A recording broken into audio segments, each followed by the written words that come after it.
आवश्यक सूत्र। आवश्यक आराधिए षड अध्ययन ने खास, नमन स्तवन पूजन करी करो आत्म सुप्रकाश, करो आत्म सुप्रकाश। श्री महावीर स्वामी ने नमः। श्री गौतम स्वामी ने नमः। नमो तित्थस्स।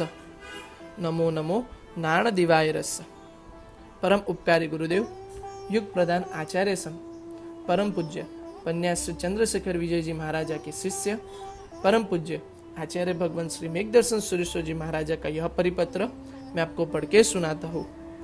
2076 भादरवा सुद 14 1/9/2020। 45 आगम तप, 45 आगम वाचना।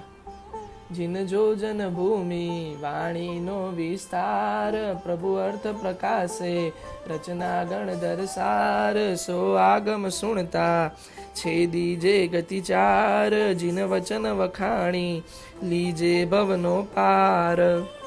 भगवान श्री आवश्यक सूत्राय नमः। परम पिता परमात्मा श्री महावीर स्वामी भगवंत के शासन में हर एक साधु साध्वी श्रावक श्राविका को सुबह और शाम अवश्य करवा योग्य 6 आवश्यक है, अवश्य करना है, इसीलिए तो उनको आवश्यक कहते हैं। वे 6 आवश्यक का विशेषतः वर्णन जिस आगम में किया गया है उसको आवश्यक सूत्र आगम कहते हैं। आवश्यक सूत्र का आज का परिमाण मूल श्लोक 135 करता श्री गणधर भगवंत, अवचूरी 7825 से करता श्री ज्ञान सागर सूरी, द्विपन 6440 करता श्री मलधारी हेमचंद्र सूरी, विशेष आवश्यक वृत्ति 28,000 करता श्री मलधारी हेमचंद्र सूरी, दीपिका 11,750 करता श्री माणिक्य शेखर गणी, जीर्ण वृत्ति 14,000 करता श्री पूर्वाचार्य, विशेष आवश्यक कोहाचार्य। 4 मूल सूत्र है, उसमें पहला मूल सूत्र आवश्यक सूत्र है। सबसे अधिक श्लोक प्रमाण आगम आज हमारे पास यही है। लाखों श्लोक प्रमाण आवश्यक सूत्र आगम का साहित्य आज उपलब्ध है। सामायिक, चौसत्थो, वंदन, प्रतिक्रमण, कायोत्सक तथा पचकान ये 6 आवश्यक है। 6 आवश्यक के समूह को प्रतिक्रमण शब्द से पहचानते हैं। सामायिक और प्रतिक्रमण दोनों में से एक ही करने का समय है तो अवश्य करणीय प्रतिक्रमण तो करना ही है। ध्यान में रखिए, प्रतिक्रमण कंपलसरी है, सामायिक वॉलेंटरी है। प्रतिक्रमण दंड की चुकवणी जैसा है तो सामायिक दान जैसा है। आवश्यक सूत्र आगम में कुलकर श्री आदिनाथ भगवान का जीवन चरित्र, श्री महावीर स्वामी भगवान का विस्तृत जीवन चरित्र आदि है। अनेक युक्ति सबर मननीय गणधरवाद है तो परमात्मा के शासन में पैदा हुए निन्वों का भी युक्ति युक्त वाद है। 10 प्रकार की समाचारी भी है। आगम में से जीवन उपयोगी कुछ अंश है। सामायिक से बिंदुसार पर्यंत श्रुत ज्ञान है। श्रुत ज्ञान का सार चारित्र है। चारित्र का सार निर्वाण है।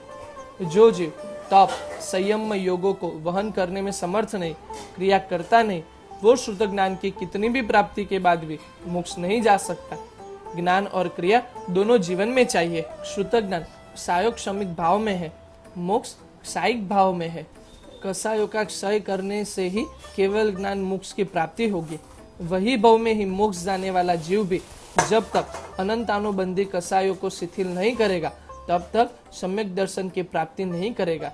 कसायों से दूर रहिए, समता का आलम्बन लीजिए, समाधि रखिए।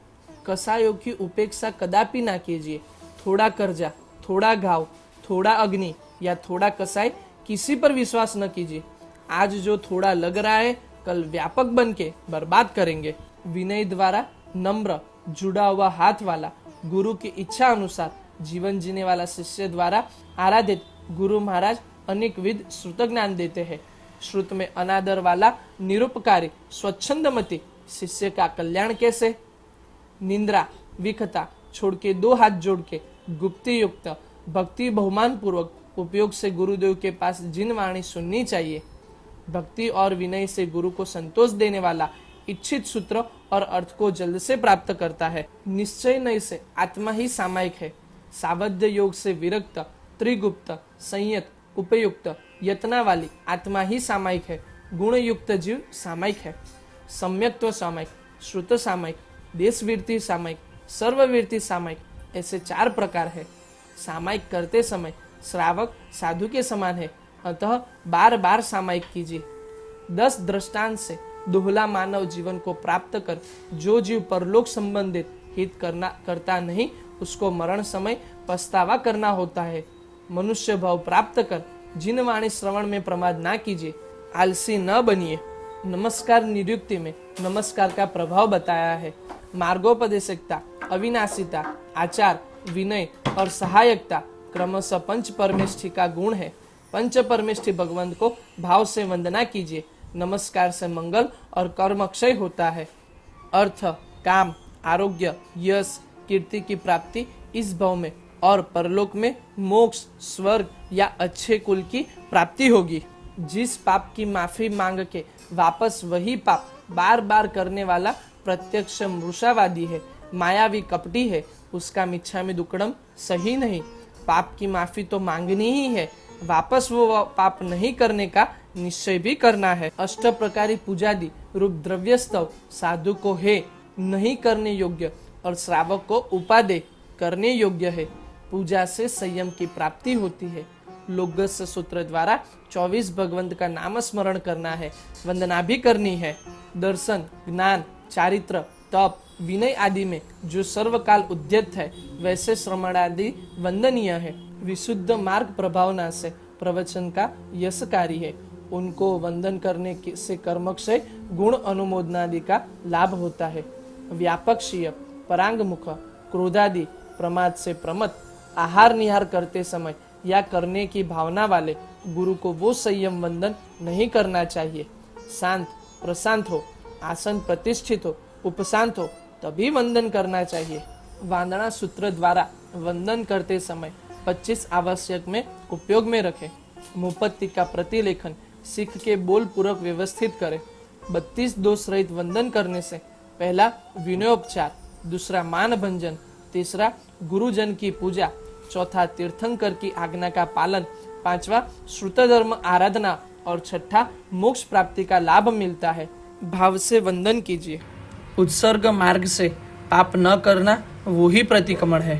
पाप से पीछे हट करना, पाप का पछतावा करना वो प्रतिक्रमण अपवाद से है। अकाल अस्वाध्याय में स्वाध्याय न करना, काल या स्वाध्याय में अवश्य स्वाध्याय करना। पारिष्ठापनिका निरुक्ति का अमल करना जरूरी है। पापों की शुद्धि के लिए कायोत्सक करना, फिर से पाप न करने के लिए पचखान लेना, यह आवश्यक की आराधना करके सभी मोक्ष की प्राप्ति करे, ऐसा आचार्य मेघदर्शन सूर्य का आशीर्वाद, सधर्म लाभ।